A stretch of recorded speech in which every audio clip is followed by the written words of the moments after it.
Next हम लोग discuss कर रहे हैं ट्राई दिस का क्वेश्चन नंबर 1।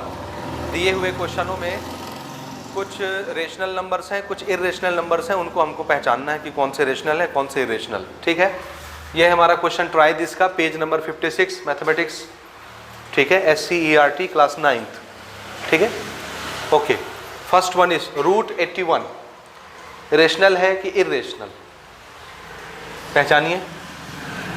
ये ऐसे एक क्वेश्चन हम पहले डिस्कस कर चुके हैं ट्राई दिस में। हाँ, क्यों रेशनल? हाँ, इसको हम 9 × 9 लिख सकते हैं, तो रूट से बाहर क्या आ जाएगा? 9। और 9 कैसा नंबर है? रेशनल। तो अंडर रूट 81 भी कैसा नंबर है? रेशनल। तो मैं शॉर्टकट में लिख दे रहा हूं, दिस इज रेशनल नंबर। ये बताइए, अंडर रूट 625 रेशनल है, क्यों? 25 का स्क्वायर होता है, तो इसको हम क्या लिख सकते हैं रूट के अंदर? 25 × 25, और 2 बार लिखा तो एक पेयर बन के बाहर आ गया 25। तो this is -25। -25 is rational number, therefore this is also rational number. तो ये भी हमारा रेशनल हो गया। इसको बताइए रूट 11, क्यों?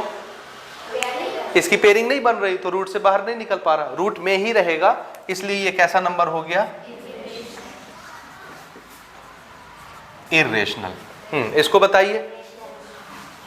ठीक है, 81 को 9 × 9, तो एक 9 बाहर आ गया, 5 × 5 एक 5 बाहर आ गया, -9/5 रेशनल। इसलिए अंडर रूट 81/25 नेगेटिव का ये भी क्या माना जाएगा? हाँ, देखो भले रूट में दिखता है, उसके बावजूद कैसा नंबर है? Rational. So this is rational. ये बताओ,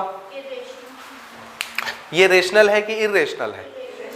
हाँ, इरेशनल है। अच्छा, क्या फायदा हुआ आपको डेसिमल रिप्रेजेंटेशन सिखाने का? याद करिए, रेशनल नंबर का डेसिमल रिप्रेजेंटेशन कैसा होता है? एक रेशनल नंबर को डेसिमल में जब बदलते हैं तो वो कैसे बदलता है? उसका डेसिमल रिप्रेजेंटेशन किस टाइप का होता है? 2 तरह के डेसिमल होते हैं, एक होता है टर्मिनेटिंग, एक होता है नॉन टर्मिनेटिंग। तो पहले ये बताओ, ये टर्मिनेटिंग है कि नॉन टर्मिनेटिंग? Non terminating. दूसरा, जब नॉन टर्मिनेटिंग होता है तो उसमें भी 2 टाइप होते हैं, एक होता है रिपीटिंग वाला, रिकरिंग जिसको बोलते हैं, और एक नॉन रिकरिंग जिसमें रिपीट नहीं होता नंबर। इसमें कैसे नंबर है? रिपीट होने वाले। तो नॉन टर्मिनेटिंग, रिपीटिंग, किसका डेसिमल रिप्रेजेंटेशन होता था? रेशनल नंबर का कि इरेशनल नंबर का? रेशनल का। तो ये डेसिमल रिप्रेजेंटेशन किस टाइप का है? नॉन टर्मिनेटिंग और देखो ना, 2 3 2 3 2 3 2 3 2 3 कैसा है? रिपीटिंग। Non terminating, repeating. तो ये डेसिमल रिप्रेजेंटेशन किस चीज का है? रेशनल। इसलिए ये भी कैसा नंबर है? रेशनल। रीजन आप लिख लीजिएगा।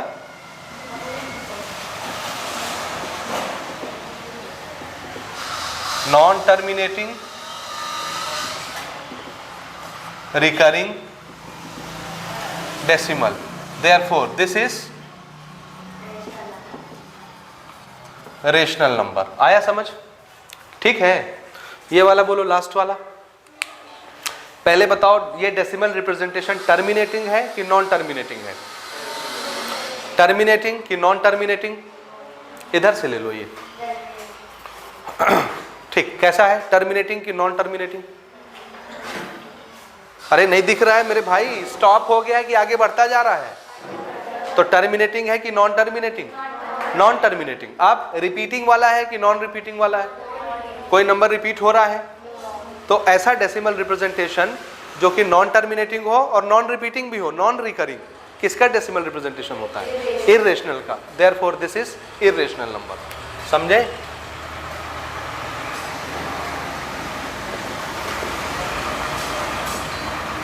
नॉन टर्मिनेटिंग,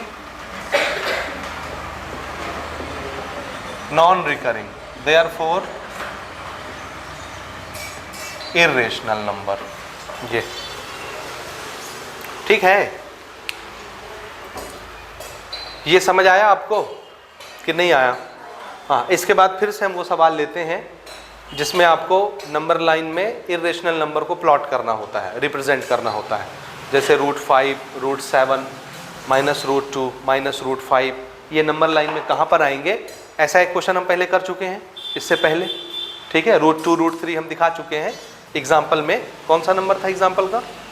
इसके पहले जो बनाया एग्जाम्पल नंबर 3, ठीक है। तो उसमें हमने √2 और √3 का रिप्रेजेंटेशन देखा कि नंबर लाइन में कहाँ पर आते हैं और कैसे बनाते हैं। अब हम देखते हैं √5 √7 -√2 -√5 नंबर लाइन में कहाँ पर आते हैं, ये नोट करें आप। और ग्राफ पेपर लाए हैं, ठीक है, तो निकालिए, राउंडर निकाल लीजिए, कंपास। हम लोग डिस्कस कर रहे हैं क्वेश्चन नंबर 2, ठीक है। इसमें हम इर्रेशनल नंबर √5 और √7 इन दोनों को नंबर लाइन में प्लॉट करेंगे, ठीक है। सबसे पहले जिस तरह से हमने √2 और √3 के लिए पहले एक कॉरिडोर बनाया था कि नंबर लाइन में ये चीज़ें कहाँ पर आएंगी और किस तरह से आएंगी, इसी तरह से √5 और √7 को समझने के लिए भी हम वही कॉरिडोर बना रहे हैं एक बार, ठीक है ना। देखिए, एक हमने ये ट्राइंगल ले लिया, ऐसे बना लो, हाँ ठीक है, राइट एंगल ट्राइंगल। समझने के लिए ये मैं इसलिए बना रहा हूँ ताकि आपको समझ में आए कि बेस और परपेंडिकुलर कितना लेना है √5 बनाने के लिए, ठीक है। देखिए, एक हमने राइट एंगल ट्राइंगल बनाया ये, और ऐसे ही एक और बना लेता हूँ √7 समझने के लिए ये, ठीक है। ये 2 राइट एंगल ट्राइंगल हमने यहाँ पर ड्रॉ किए हैं, ठीक है। समझ आया? पहले समझ लो, ये बनाना जरूरी नहीं है, आपको सिर्फ समझना। इधर देखिए बिटिया, हड़बड़ाओ नहीं ना, आराम से बनाना। ये हो गया। मैं ये चाहता हूँ कि ये हाइपोटेनियस √5 लेंथ का बन जाए, वो चाहे सेंटीमीटर में हो, मीटर में हो, यूनिट में हो, किसी में भी हो। समझ रहे हैं? इसकी लेंथ कितनी मिले मुझे, कितनी मिलनी चाहिए, बोलिए? √5। समझ रहे हैं? हाँ, मैं ये चाहता हूँ कि ये जो हाइपोटेनियस है, ये मेरा हाइपोटेनियस √5 यूनिट लेंथ का होना चाहिए। समझ रहे हो ना? 90 डिग्री के सामने वाला साइड हाइपोटेनियस होता है। अगर हम इस एंगल की बात कर रहे हैं तो हमारा ये साइड परपेंडिकुलर हो जाएगा और ये नीचे वाला बेस हो जाएगा। इसी तरह से इस ट्राइंगल में देखिए, ये साइड हाइपोटेनियस, मैं इस एंगल के बारे में बात कर रहा हूँ तो ये परपेंडिकुलर और ये नीचे वाला बेस, ठीक। हम दोनों केस समझ रहे हैं √7 के लिए भी। तो एक बार हम √5 इसको बना रहे हैं और एक बार हम चाहेंगे कि हाइपोटेनियस की लेंथ कितनी बने, √7 बने, ठीक है। तो अगर मैं चाहता हूँ कि हाइपोटेनियस √5 बन जाए तो मुझे बेस और परपेंडिकुलर कितना कितना लेना चाहिए, ठीक है। तो ये हम डिसाइड करेंगे किससे, पाइथागोरस थ्योरम से। और आप सब जानते हैं पाइथागोरस थ्योरम, हाइपोटेनियस का स्क्वायर = परपेंडिकुलर का स्क्वायर प्लस बेस का स्क्वायर। एक बार मैं यहाँ लगा ले रहा हूँ और एक बार इसके लिए लगा ले रहा हूँ। हाइपोटेनियस का स्क्वायर = परपेंडिकुलर का स्क्वायर प्लस बेस का स्क्वायर, ठीक है। समझ आया? मैं चाहता हूँ कि ये √5 बने। ये √5 कब बनेगा, ये उधर जाएगा, ये स्क्वायर जब उधर जाएगा इक्वल के तो रूट बनेगा। तो हम चाहते हैं इधर 5 बने, इन दोनों का सम कितना आए, 5। समझ रहे हैं आप? इन दोनों का सम कितना आना चाहिए, 5, है ना। तो ये स्क्वायर उधर जाकर उसको क्या बना देगा, √5, है ना। अब आप सोचिए कि मुझे परपेंडिकुलर और बेस कितने कितने चुनने चाहिए कि उनका स्क्वायर करने के बाद 5 बने। कितना कितना बन जाए, 5 बन जाए। समझ रहे हैं? तो मैंने कहा कि अगर मैं बेस को 2 रखता हूं, ध्यान से सुनना, बेस को कितना रखता हूं, 2, तो मुझे बेस का स्क्वायर करना पड़ेगा, है ना। तो इसका स्क्वायर कितना बन जाएगा। अब 4 में क्या जोड़ दूं, ये तो बचा है ना अभी 1, तो ये क्या बन जाएगा, 5, यानी इसमें 1 का स्क्वायर। तो परपेंडिकुलर मुझे कितना लेना चाहिए, 1। समझ रहे हैं? और बेस कितना ले लेना चाहिए, 2। 2 का स्क्वायर 4 और 1 का स्क्वायर 1, दोनों मिलके कितना हो गए, कितना हो गए, 5। ये कौन आया, h²। अगर h² 5 है तो h कितना आएगा, बोलिए, √5। स्क्वायर उधर जाएगा तो ये हमारा क्या बन जाएगा, √5। आप समझ रहे हैं क्या बताना चाह रहा हूं मैं यहाँ पर, कि अगर मुझे हाइपोटेनियस √5 बनाना है तो मुझे बेस कितना लेना चाहिए। इधर देखो और बताओ। 2। अरे देखो ना सब बच्चे, क्या कर रहे हो। अगर मैं इस लेंथ को √5 रखना चाहता हूं तो मुझे बेस कितना लेना चाहिए, 2, और परपेंडिकुलर 1। आ रहा है? ये देखो ना मेरी माँ, परपेंडिकुलर 1 और बेस 2, जब ऐसे लेके आप पाइथागोरस लगा के सॉल्व करेंगे तो हाइपोटेनस अपने आप कितना आ जाएगा, √5। समझ आया? तो हमको बेस की लेंथ कितनी ले लेनी चाहिए, 2 यूनिट, 2 सेंटीमीटर, 2 मीटर, 2 यूनिट, और परपेंडिकुलर कितना ले लेना चाहिए, 1 सेंटीमीटर, 1 मीटर, 1 यूनिट, कुछ भी यूनिट में, ठीक है ना। तो ये अपने आप कितना बन जाएगा, √5। ये मेरी बात समझ गए यहाँ तक?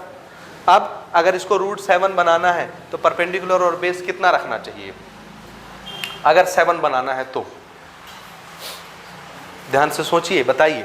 अगर मुझे √7 बनाना है तो मुझे परपेंडिकुलर और बेस कितना कितना लेना चाहिए, याद रखिए इनका स्क्वायर होना है तब जुड़ेंगे ये, और स्क्वायर होके जुड़ने के बाद 7 आना चाहिए, फिर इधर का स्क्वायर उधर जाके उसको √7 बना देगा। तो हमको सम 7 बनाना है, परपेंडिकुलर और बेस ऐसा रखना है कि उसका स्क्वायर करके जोड़ने के बाद 7 आए। 1 और 6, 1 और 3 का स्क्वायर 9 हो जाएगा, 1 का स्क्वायर 1, तो 9 और 1 10 हो जाएगा, 7 नहीं बनेगा। ऐसे नंबर रखिए जिनको स्क्वायर करके जोड़ने से 7 आए। सोचिए, नहीं सोच पा रहे, ना सोच पा रहे हो तो बताइए।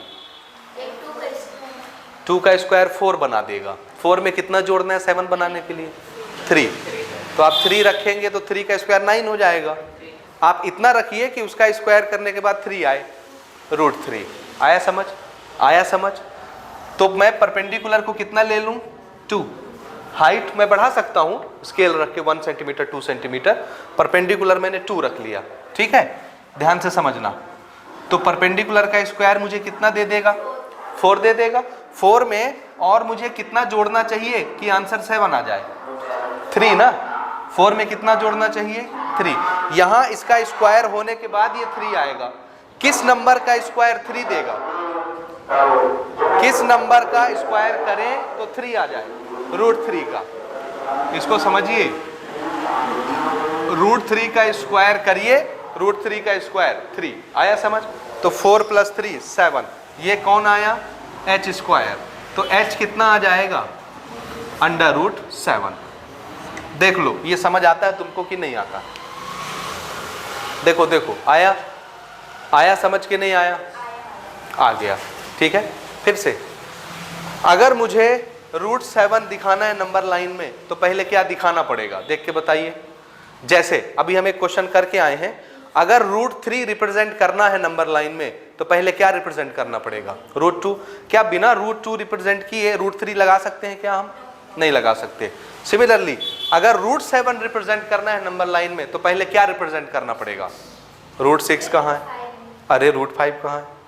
इसमें देखो ना क्या आता है, हाँ समझे। तो पहले √3 जब तुमको नंबर लाइन में पता रहेगा तब ना वो लोगे लेंथ, और ऊपर में 2 लोगे, नहीं समझे। बेस तो √3 चाहिए ना, तो √3 रिप्रेजेंट करना पड़ेगा तब ना √3 डिस्टेंस मिलेगा नंबर लाइन में।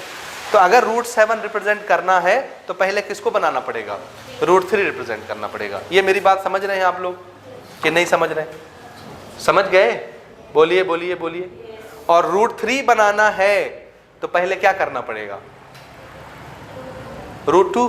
क्या बिना √2 बनाए √3 बनेगा, नहीं बनेगा, मेरी बात समझ रहे हैं। तो √3 बनाने के लिए फिर से इसको कंक्लूड करते हैं, अगर √7 को रिप्रेजेंट करना है तो पहले क्या बनाना पड़ेगा, √3, और √3 बनाने के लिए क्या बनाना पड़ता है, √2। तो कुल मिला जुला के अगर √7 रिप्रेजेंट करना है तो पहले क्या प्लॉट करना पड़ेगा, √2, फिर √3, फिर √7। आया समझ कि नहीं आया। लेकिन √5 रिप्रेजेंट करना है तो क्या करना पड़ेगा, कहीं रूट दिख रहा है √5 के केस में, क्या क्या लेना चाहिए हमको, बेस और परपेंडिकुलर,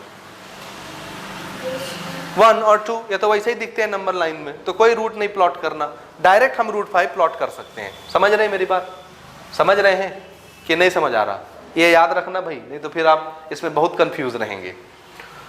शुरू करूं मैं तो आप इसको ग्राफ कॉपी में बनाएंगे, मैं डायरेक्ट बना रहा हूं। ये हमने एक नंबर लाइन बनाया, ठीक है। Suppose this is 0, this is 1, this is 2, समझ गए। मुझे आगे की जरूरत नहीं है क्योंकि मैं √5 पहले प्लॉट कर रहा हूँ ना, उसके बाद मैं अलग से √7 बनाऊंगा। समझ गए? क्योंकि एक साथ बनाएंगे तो बहुत कचड़ा हो जाएगा। आप जितने जितने का ले लो, 2 का ले लो, थोड़ा सा बड़ा दिखेगा। आप ग्राफ पेपर में बना रहे हैं तो 2 का डिफरेंस ले लीजिए, थोड़ा बड़ा दिखेगा। 2 घर। 7 वाला बाद में बनाएंगे हम, पहले हम √5 बना रहे हैं। समझ गए ना? पहले √5 को प्लॉट कर रहे हैं। हो गया? हो गया? इधर देखो फिर बनाना आराम से। ठीक है?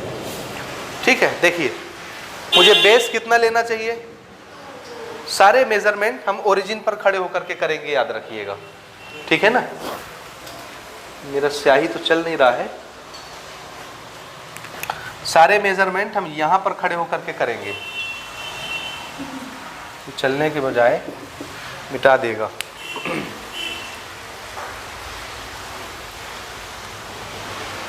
ओके, ठीक है, क्लियर है?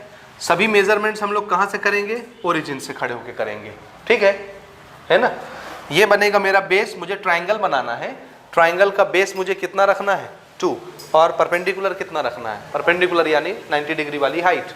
तो हम क्या करते हैं, यहां से स्केल रख के ये ले लिए हम, क्या? बेस। दिख रहा है आपको? 2 सेंटीमीटर, 2 मीटर, 2 यूनिट है। ये है, दिख रहा है ना? मुझे इसको ऊपर से नहीं खींचना है, एकदम बराबर बराबर, ये दिखाने के लिए मैं खींच रहा हूँ। ये दिस इज माई बेस, ये ठीक है ना? इसको मैं लिख देता हूँ, बेस मैंने कितना लिया? 2 यूनिट। यूनिट में बात कर लेते हैं। यूनिट्स में कोई भेदभाव नहीं है, सेंटीमीटर भी हो सकता है, मीटर भी हो सकता है, फीट भी हो सकता है, फुट भी हो सकता है, कोई भी चीज़ हो सकती है। ठीक है, यूनिट लिख देता हूँ। यहाँ से लेके यहाँ तक 2 तक हो गया बेस। अब यहाँ से 90 डिग्री हमको बनाना है परपेंडिकुलर। कितना? नहीं, परपेंडिकुलर का हाइट कितना? 1। तो स्केल रख के 90 डिग्री पर एक लाइन खींच लीजिए। प्रोटेक्टर रख के 90 डिग्री, हाँ सुनिए क्या करना है, देखिए। प्रोटेक्टर रखिए, 90 डिग्री के सामने एक बिंदी लगा लीजिए, है ना? हाँ ठीक है ना? हाँ 2 पर रख के सेंटर में, हाँ 90 डिग्री पर बिंदी, और ऐसे एक लाइन खींच दीजिए 1 सेंटीमीटर लंबी। यहाँ से नापेंगे 1 सेंटीमीटर लंबी, समझे? सिर्फ 1 सेंटीमीटर लंबी। कितनी है 1 सेंटीमीटर? ये है 1 सेंटीमीटर, ये 1 सेंटीमीटर। समझ आया? ये आपका बराबर दिखेगा, भले मेरा छोटा बड़ा दिख रहा हो, अलग चीज़ है। ठीक है? ठीक है ना? मैं इसको बराबर पे ही ले आता हूँ यहाँ पर।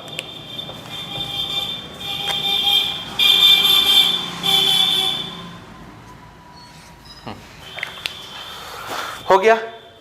हाँ, ये है परपेंडिकुलर, कितना? 1 यूनिट। समझ आया? नाप लिए 1 सेंटीमीटर। 1 सेंटीमीटर किसको लोगे? इधर ध्यान से सुनिए, देखिए आप ग्राफ कॉपी में बना रहे हैं ना, आपने यहाँ से 1 कितने घर लिए हैं? 2 घर। तो ऐसे भी आप 2 घर लेंगे, तब ना 1 सेंटीमीटर बनेगा। अच्छा इधर देखो, इधर देखो, ये आपको दिख रहा है जहाँ भी आपने ग्राफ में 1 लिखा है, तो आप यहाँ पर प्रोटेक्टर, क्या कहते हैं, कंपास का नोक रखिए और ये फैला के पेंसिल 1 सेंटीमीटर नाप लीजिए। यही हो गया 1 सेंटीमीटर। अब आप यहाँ रख के यार कट कर लीजिए, उतनी लंबी लाइन खींचनी है 1 के बराबर। वो आपके 2 डब्बे में ही आएगा अगर आप ग्राफ में बना रहे हैं तो। आया? आ रहा है समझ? नहीं आ रहा? आ रहा है, लेकिन इंस्ट्रूमेंट नहीं है आपका, है ना? रख ली है। और आप लोग का कल बोला था मैंने लेके आना है, कहाँ गई थी? ठीक है, आ रहा है आपका? आ रहा है? ध्यान से बनाते जाइए, नहीं समझ आएगा तो पूछिएगा। हो गया? पीछे गर्ल्स बन रहा है बिटिया? बन रहा है? ठीक है, ये हो गया। अब मैं हाइपोटेनियस खींचूं, यहाँ से खींचूं। मैंने बेस लिया है 2, हाइट लिया है 1, तो हाइपोटेनियस अपने आप कितने का बनेगा? हाइपोटेनियस कितने का बना? हाँ बोलिए बोलिए। रूट, कोई डाउट नहीं। यहाँ ये देखिए प्रूफ है तो सामने आपके, बनेगा हाइपोटेनियस। अगर आप बेस को 2 लेते हैं, परपेंडिकुलर को 1 लेते हैं, तो हाइपोटेनियस अपने आप कितने का बन जाता है? हाँ, ये √5 बन गया। आया समझ? लेकिन ये यहाँ ये लेंथ है √5, मुझे नंबर लाइन पर √5 दिखाना है। समझ रहे हैं? तो हम क्या करेंगे नंबर लाइन पर √5 दिखाने के लिए? हाँ, यहाँ पर रखिए प्रोटेक्टर। समझ रहे हो? यहाँ क्या रखना है? प्रोटेक्टर नहीं, प्रोटेक्टर नहीं, कंपास, कंपास राउंडर आपका ना। यहाँ रखिए कंपास की नोक, और पेंसिल को फैलाइए यहां तक, ये आपका हो गया रेडियस। इधर देखो क्या इधर देखो, बार बार बोलना ठीक नहीं है ना, इधर देखिए, यहां पर रखिए कंपास की नोक और पेंसिल को ऐसे फैला के यहां तक ले जाइए, फैल गया, हो गया, रेडियस सेट हो गया, आ गया कंपास में रेडियस। अब यहीं पर रखे रखे ऐसे आर्क कट कर दीजिए, जहां पे ये कटे वही √5 है ओरिजिन से, समझ आया?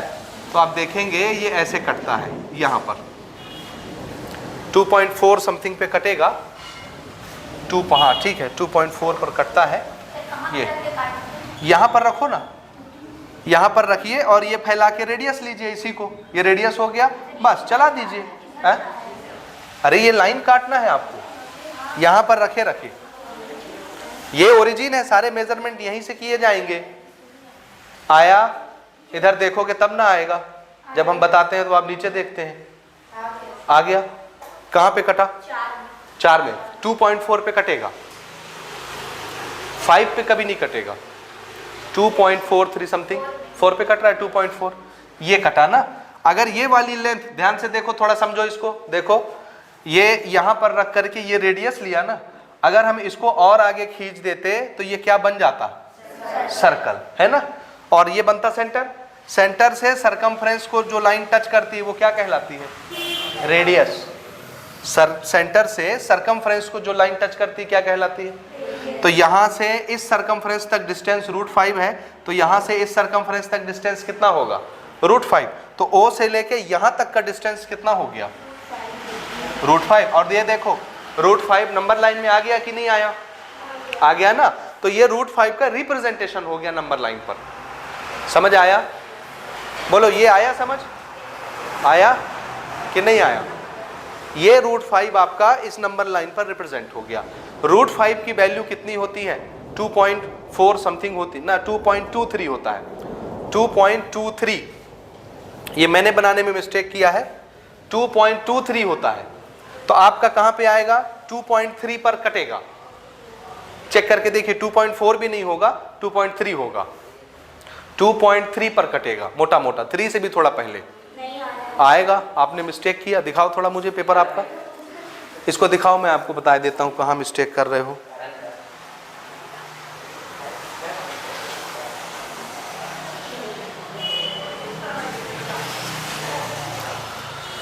थोड़ा सा मिस्टेक है, ये O पे प्रॉपर जुड़ा नहीं है, ठीक है? 2.23 पर ये कटेगा, ठीक है? इसको आप बनाइए। √5 प्लॉट कर दिया आपने, ये आपका कहां पर आएगा? 2.23। इधर देखो 2.23 पर आएगा, √5 की वैल्यू ही होती है 2.23, ठीक है? यहां समझ आए? आप क्या कर रहे हैं ग्राफ पेपर में, आपके ग्राफ पेपर में आप 2 घर का 1 यूनिट बना रहे हो ना, तो ये आपको 2.24 पर मिलेगा, 2.4 पर मिलेगा, समझे? वो भी तो डबल हो जाएगा ना, अगर 2 घर का 1 यूनिट माने हो तो 2.2 के बजाय क्या मिलेगा? 2.4 मिलेगा, तो 2.4 पे आपका कटेगा, अगर आप 2 घर का 1 यूनिट माने हो, 2 घर का, समझे? समझे? अब आइए √7 कैसे प्लॉट करेंगे। √7 प्लॉट करने के लिए मैंने पहले ही बताया आपको कि क्या करना है। √7 बनाने के लिए क्या चाहिए, और √3 बनाने के लिए क्या चाहिए? √2। समझ आए? याद आया? ठीक है, तो पहले हम √2 प्लॉट करेंगे, फिर √3 प्लॉट करेंगे, और उससे √7 प्लॉट करेंगे, समझे? इसको मिटा दूं मैं? चलिए, अलग से मतलब नहीं, इसको हटा देते हैं ना, अलग से बनाइए। हाँ, आप भी अलग बनाएंगे, नहीं तो कंफ्यूजन हो जाएगा। हाँ, उसी में बना लो ना, कितना बड़ा बनना है, ऊपर नीचे का मिटा दो, बन जाएगा छोटा सा, बना लो, उसी में बना लो, ठीक है? चलिए चलिए चलिए चलिए, बातें नहीं, यहाँ से स्टार्ट करते हैं हम। 0, this is 1, this is 2, this is 3 unit, आप अपने हिसाब से ले सकते हैं, ठीक है? ठीक है, अब √2 और √3 हम पहले प्लॉट कर चुके हैं एग्जाम्पल नंबर 3 में। आप मुझे बताएंगे, मुझे √2 बनाना है तो मुझे बेस और परपेंडिकुलर कितना कितना लेना चाहिए?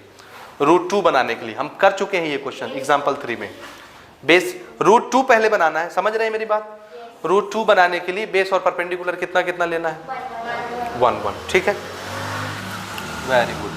तो ये हमने ले लिया बेस 1, ध्यान से समझते चलना, ध्यान से बनाते चलना। ये हो गया 1, ठीक है, 1 यूनिट बेस है, ठीक है। और यहाँ से 90 डिग्री पर परपेंडिकुलर भी कितना लेना है, जितना ये उतना ये, कितना लेना है, 1 ही लेना है ना, बोलते चलो।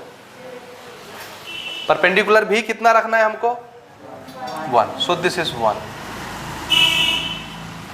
अब अगर मैं इसको ज्वाइन कर देता हूं ऐसे, तो ये हाइपोटेनियस कितने का बनेगा, बेस 1 परपेंडिकुलर 1, तो हाइपोटेनियस कितने का, √2। ये √2 बन गया, बना √2। अब नंबर लाइन पर √2 कैसे प्लॉट होगा, देखो यहां पर रखो कंपास और पेंसिल को फैला के यहां तक ले लो रेडियस, हो गया। और इसी को सेंटर मान के ऐसे एक आर्क खींच दो, समझ रहे हो ना। तो यहां से हमने यहां पर कंपास रख के ऐसे फैलाया, √2 सेंटीमीटर आ गया हमारे कंपास में, और ऐसे हमने एक आर्क ड्रॉ कर दिया। ये नंबर लाइन को जहां पर काटेगा वही चीज क्या बन जाएगी, √2। ये प्लॉट हो गया √2, समझ आया। अब √2 प्लॉट हो गया नंबर लाइन में। अब √3 बनाना है, तो √3 कैसे बनता है, परपेंडिकुलर और बेस कितना लेते हैं। एग्जाम्पल नंबर 3 में ये भी हमने डिस्कस किया अलग से बना के, परपेंडिकुलर को 1 और बेस को कितना 2। तो हम बेस यहां से यहां तक मानेंगे, अब 2 तक, √2 तक ना, सॉरी 2 नहीं, यहां से यहां तक, ये क्या हो गया बेस। और यहां से परपेंडिकुलर कितना लेना है, 1। मैं इसको थोड़ा समझने के लिए थोड़ा दूर बना देता हूं ना, आप एग्जैक्ट नाप के बनाइए, मैं समझने के लिए दूर बना रहा हूं। मान लो ये यहां पर आया है सर, 1.2 में आओ। 1.4 पे आएगा बिटिया, हाँ गलत है, 1.4 पे आता है। √2 की वैल्यू कितनी होती है, 1.4 आएगा, आएगा। हाँ डबल लिए हो तो 1.8 पे आएगा, ठीक है। अगर आप दो घर का एक यूनिट बनाए हो, कौन 2 वाला,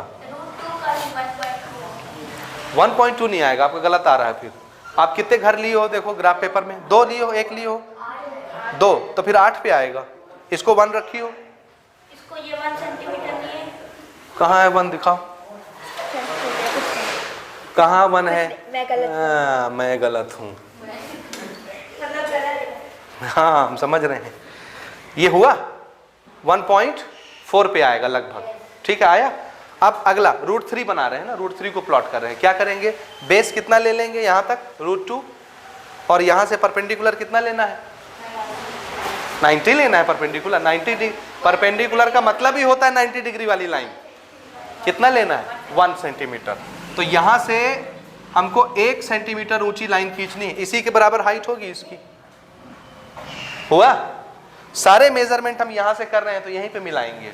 तो इसको हमने ऐसे मिला दिया। अब बताओ ये वाली जो पहले तो ये बताइए ये कितना है, ये भी 1 यूनिट है परपेंडिकुलर, ठीक है। ये √2 यूनिट है, √2 यूनिट।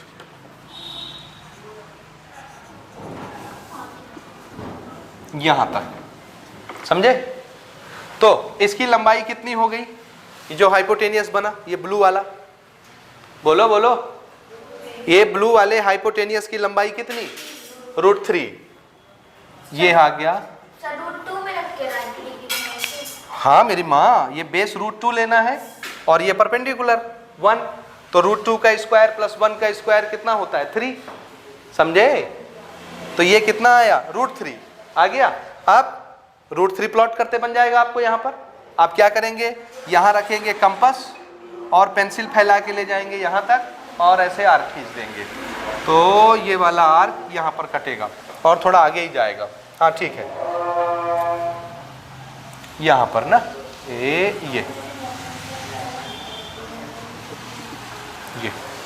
ये कटा एंड दिस विल बी √3। देख लो √3 आपके नंबर लाइन में 1.7 पर आएगा, 1.7 पर आएगा।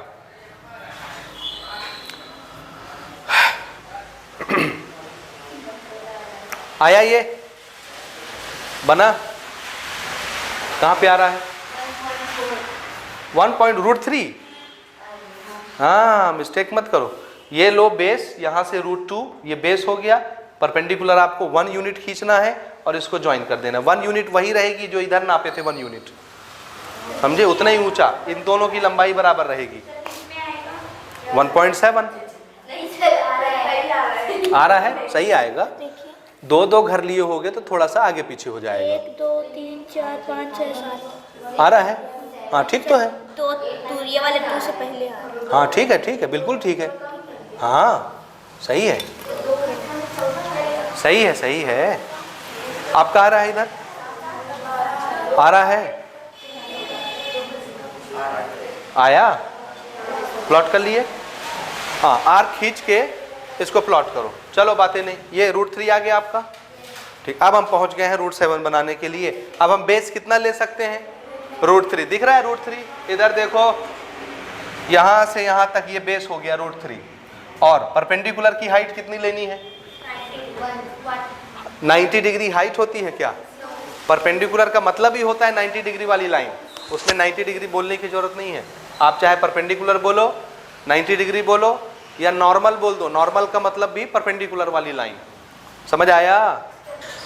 हाँ बोलिए क्या करना है √7 बनाने के लिए, बेस कितना रखना है, कितना? हाँ तो हम यहां से यहां तक की लंबाई बेस मान लेंगे, ठीक है। मैं नीचे दिखा रहा हूं, मैं इसकी लंबाई ले रहा हूं, दिस इज √3 यूनिट्स, ए यहां तक, ये दिस इज √3 यूनिट हो गया बेस। परपेंडिकुलर यहीं से खींचूंगा √3 से, कितना ऊंचा रहेगा परपेंडिकुलर? अच्छा ये कितना है परपेंडिकुलर? 2 यूनिट। 2 यूनिट कहाँ है आपका? यहां से नापना, ये था 1 और ये था 2, लिखा है 2 यूनिट।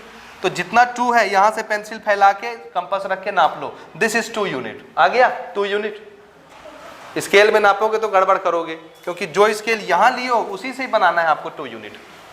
समझ गए? देखो ना, यहां रखो कंपास, ये फैलाए तो ये कितना हो गया 1 यूनिट। भले इसमें तुम 10 डब्बे लियो उससे मतलब नहीं, जहां पे 1 लिखो 1 यूनिट, और फैला लो, दिस इज 2 यूनिट। आ गया कंपास में 2 यूनिट। यहां से परपेंडिकुलर आपको खींचना 90 डिग्री 2 यूनिट का, जितना बड़ा यहां से ये उतना ही बड़ा √3 से, सेम डिस्टेंस। ट्राइंगल तो बनाओ पहले, ये 90 डिग्री ऐसा, ठीक है। आप सीधा बना लेना, मेरा टेढ़ा मेढ़ा बनेगा, बनने दो, ठीक है ना।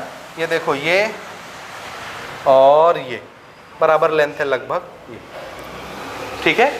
यहां पर हम ले रहे हैं परपेंडिकुलर कितना, 2 यूनिट, और ये हमारा √3 यूनिट हो गया। हाँ अब ट्राइंगल कंप्लीट करते हैं।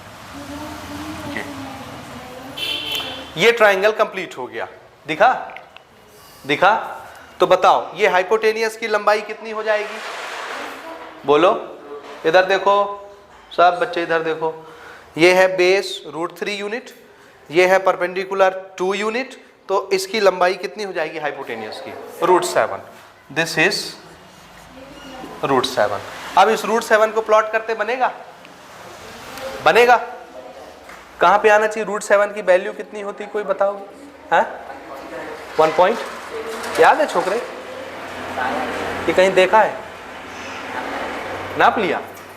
हाँ ठीक है, प्लॉट करो, यहाँ रख के √7 का लेंथ ले करके ऐसे ड्रॉ करो। 1 पॉइंट नहीं आएगा रे, हाँ 2 पॉइंट, कितना आ रहा है 6 आ रहा है। हाँ तो जहाँ आए ठीक है, मैं नाप के तो बना नहीं रहा हूँ, मेरा हो सकता है मिस्टेक हो, आप लोग का सही आएगा।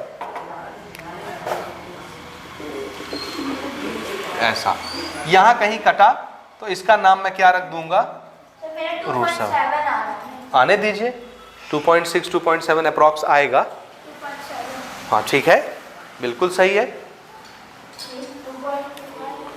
2.6 2.7 समथिंग आएगा।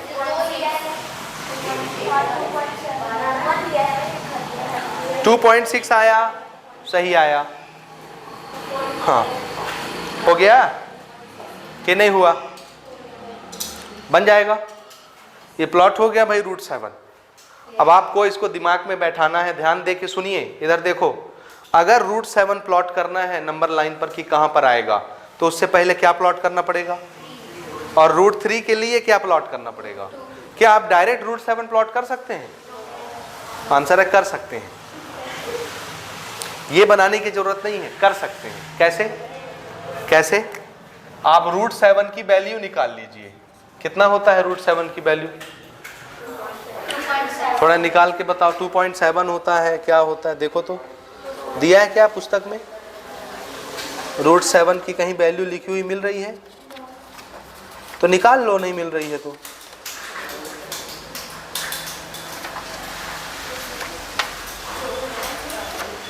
√7 ढूंढना पड़ेगा, कोई बात नहीं, मुझे भी याद नहीं है कितना होता है। अच्छा, इसको आप डेसिमल में कन्वर्ट कर लीजिए, और डेसिमल में कन्वर्ट करने के बाद नहीं प्लॉट कर सकते हो, आ जाएगा ना, वहीं पे आएगा 2.6, 2.5, 2.7 जो भी हो, वहीं पे प्लॉट करके √7 लिख दीजिए। आया समझ में? ठीक है, ये उसका ग्राफिकल मेथड है, याद रखिएगा। अभी हमने जो बनाया वो कौन सा मेथड है? ग्राफिकल मेथड, कंस्ट्रक्शन से। ठीक है, दिस इज √7। क्लियर है ये? हाँ, अब एक क्वेश्चन है -√2 और -√5, उसके लिए क्या करेंगे? ध्यान से सुनिए, उसको मैं नहीं बना रहा ना, आप बनाएंगे। हमने √2 भी प्लॉट करके दिखाया, आपको दिखाया ना, √7 भी प्लॉट करके दिखाया आपको। √5 करना है, -√2 और -√5, तो हम √5 भी प्लॉट कर चुके हैं इसके पहले के क्वेश्चन में, और √2 भी प्लॉट करके इसमें हमने आपको दिखाया। ये काम अभी हमने 0 से इस तरफ किया है। 0 से इस तरफ सभी नंबर कैसे होते हैं? अब आप 0 से उस तरफ प्लॉट कर दो तो सभी नंबर कैसे हो जाएंगे? अब आप जान रहे हैं √2 बनाने के लिए बेस और परपेंडिकुलर कितना लेना है, √5 प्लॉट करने के लिए बेस और परपेंडिकुलर कितना लेना है। इधर लेने के बजाय इस तरफ ट्राइंगल बना लो, उल्टा ट्राइंगल बन जाएगा, और क्या प्लॉट हो जाएगा। कर लोगे कि मैं करके दिखाऊं? कर लेंगे, ठीक, ये नोट करें।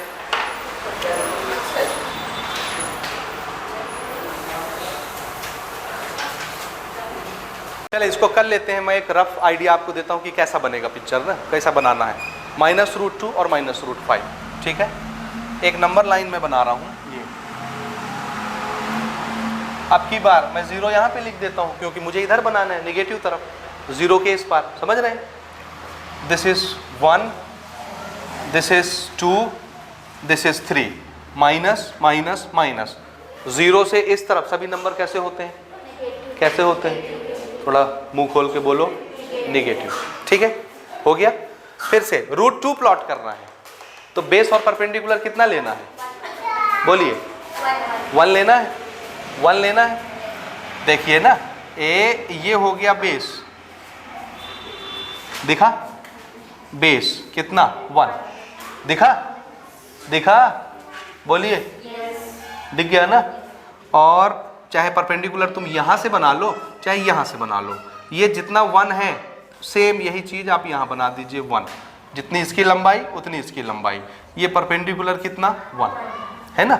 और सारे मेजरमेंट ओरिजिन से करने हैं, तो सबको ओरिजिन में मिलाओगे, बन गया। तो ये जो हाइपोटेनियस बना, इसकी लंबाई कितनी? √2 हुआ ना। अब क्या करना है? यहां रखना है कंपास, और पेंसिल को ऐसे फैलाना है, यहां तक नाप लिए, रेडियस हो गया, और यहीं से ऐसे कट कर देना है आर्क। समझ आया? यहां रख करके यहीं इतना बड़ा रेडियस लेके ऐसे आर्क कट कर दो। ये कहां पे कटेगा? 1.4 पे। इधर मेरा डायग्राम भले ना दिखता हो, लेकिन जब आप बनाएंगे नाप के तो कहां पे आके कटेगा? हाँ, निगेटिव डायरेक्शन में 1.4 पे आके कटेगा ये। ठीक है, -1.4, और 1.4 ही क्या होता है? √2 निगेटिव साइड का है, इसलिए माइनस लगा देता हूं। प्लॉट हो गया -√2। बन जाएगा? बन जाएगा कि नहीं बनेगा? बन जाएगा। √5 के लिए बेस और परपेंडिकुलर कितना चाहिए? बोलिए, √5 के लिए बेस कितना? 2, परपेंडिकुलर कितना? ऐसा नहीं है कि बेस 2 लेना है, परपेंडिकुलर भी 2 ले सकते हैं, बेस को 1 कर सकते हैं। समझ आया? आया? दोनों में से कोई भी बेस परपेंडिकुलर किसी को भी 1 और 2 कर सकते हैं। हम अभी बेस को 2 ले लें। ये है नापने का जुगाड़। यहां से आइए, कहां तक पहुंच गए? 1, और थोड़ा आगे आ जाइए, कहां तक आ गए? 2। तो हम यहां से यहां तक का डिस्टेंस ले लिए, कितना है ये बेस? 2, यहां तक। ये दिस इज -2 हो गया निगेटिव डायरेक्शन का। परपेंडिकुलर कितना लेना है यहां से? अरे इधर भी देख लिया करो आंख खोल के, √5 बना रहे हैं 1, ये 1 ही था ना, इसी के बराबर यहां से 90 डिग्री की एक ऊंचाई हो गया 1। ठीक है, ट्राइंगल कंप्लीट करना है तो क्या करना है, ये O से मिला दीजिए। तो इस हाइपोटेनियस की लेंथ कितनी हो गई? बेस 2 है, परपेंडिकुलर 1 है, तो हाइपोटेनियस कितने का हो गया? √5। तो इसकी लंबाई हो गई √5। अब क्या करना है, यहां रखना है कंपास की नोक और पेंसिल को फैला के ये ले लेना है रेडियस, और यहां से क्या करना है, ये कटेगा, ये जहां पर कटा वो कौन आ गया? हाँ, निगेटिव डायरेक्शन का, इसलिए -√5 प्लॉट हो जाएगा। कर लेंगे आप, आया समझ में? तो इसके सारे क्वेश्चंस हो गए ट्राई दिस के, इसको नोट कर लीजिए।